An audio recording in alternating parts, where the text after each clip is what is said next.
Hey friends, I've been working on a project for about a year now and I finally get to share it with you. I've created a line of stamps and stencils for Sizzix, one of my favorite companies to work with.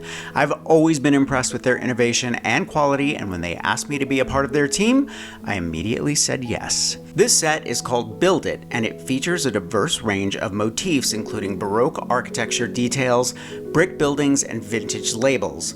They represent a place in history and I hope give a sense of drama and opulence.